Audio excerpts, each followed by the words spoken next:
vote by mail is secure. It's been done securely for decades, and we're focused on making sure it continues to be secure here in our state.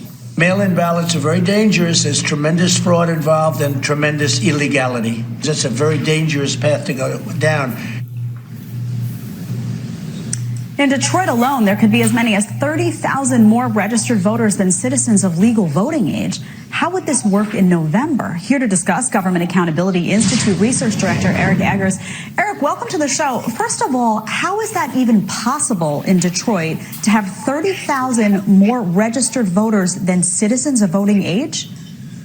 Thanks, Jed. It's great to be back. The sad reality is that this is not limited to the city of Detroit. Yes, a lawsuit found more than 30,000 more registered voters than citizens of legal age. They also found 2,500 dead people that were registered to vote in the city of Detroit. But this is actually a problem nationwide. The U.S. Supreme Court, in a decision last decade, cited statistics that said 1 in 8 voter registrations in this country, that's 24 million, have significant problems or completely inaccurate.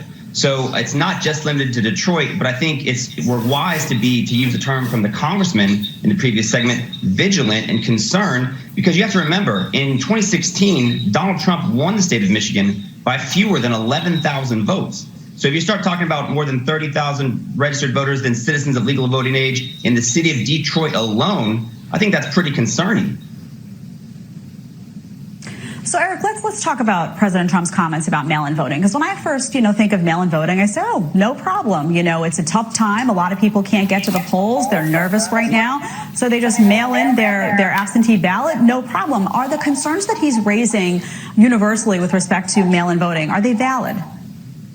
Well, I think, of course, Jed, we should all be in favor of everyone being able to vote safely, and mail-in balloting has been done successfully across the country and for a long time. But there's a difference between people voluntarily choosing to cast a mail-in ballot, as, by the way, more than 1 million people in the state of Michigan choose to do regularly, and mailing everyone a ballot, as they're doing in California, or as they're about to do in the state of Michigan, mail everyone an absentee ballot request form. Because what that does is it brings all these voter roll irregularities into play. So now you've got, the guaranteed likelihood of people that shouldn't be receiving a ballot, people that aren't real voters because they've either moved or they're dead, or they're on the roll erroneously. Those people will now have the opportunity, or ballots or request forms will go to addresses for those people.